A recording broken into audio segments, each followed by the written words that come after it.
That is the whole idea, that this holding company will be able to design, just like it happens in any large holding company in Pakistan in the private sector, or as a standard operating procedure for all MNCs operating in the world these days, that the systems are designed centrally, the HR systems, the financial control systems, and then they are disseminated down into the organization. So fundamental operating procedures need to be changed, in addition to business strategy, etc., etc.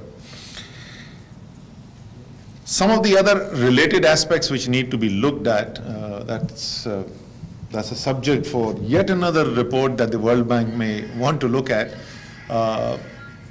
or maybe the Audit Oversight Board. I can see Mr. Tariq Iqbal Khan sitting there.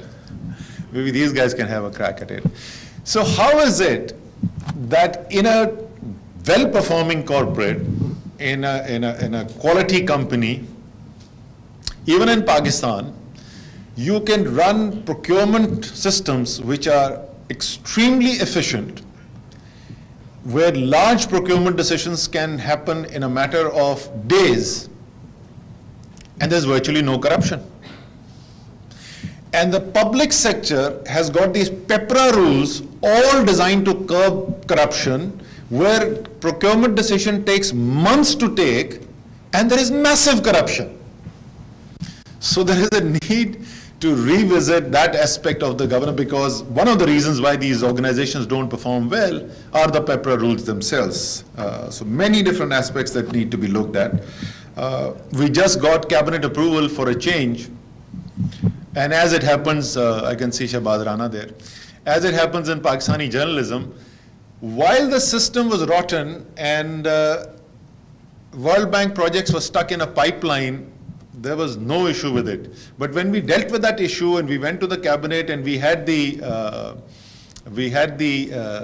procedure change, and we said, look, World Bank procurement guidelines are probably more effective at stopping corruption than the PEPRA rules, and therefore at least the World Bank or the multilateral related funded projects, we should be allowed to use the multilaterals procurement rules.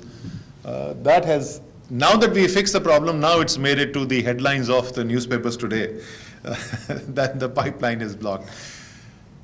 So we need to get to the essence of why governance is not performing, and the code is one aspect of it.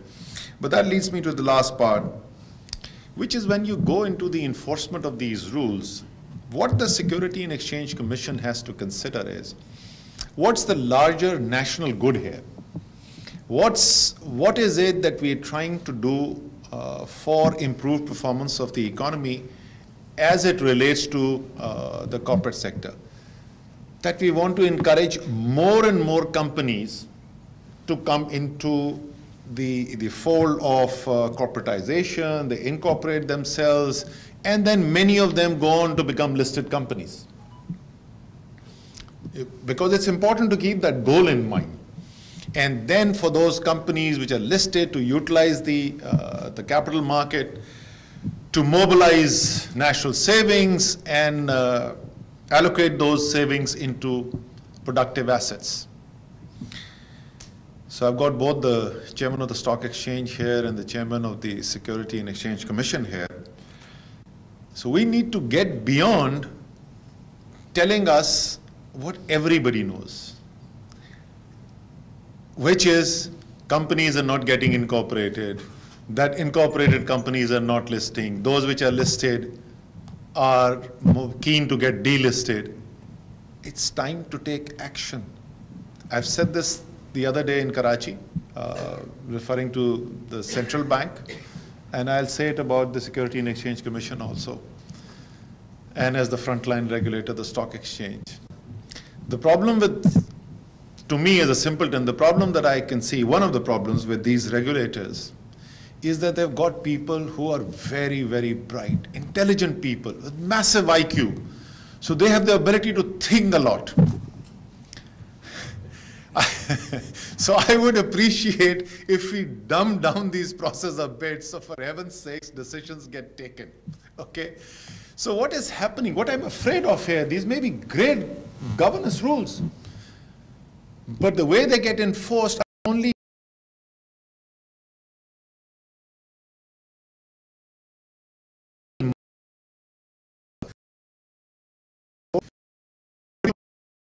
discouraging for companies to get listed on the stock exchange.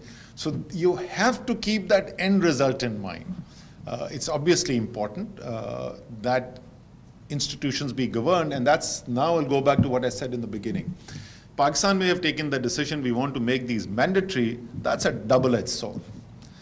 And if you ask me for my preference, a large part of it should have been left as voluntary compliance, because in the case of listed companies, okay, you can still make a case, okay, this is public money and you have to safeguard them, and obviously there needs to be a higher level of compliance there.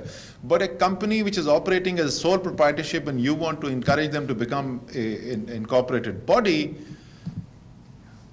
all you're trying to do is facilitate them into working better so that they become more productive and are able to contribute more to the economy.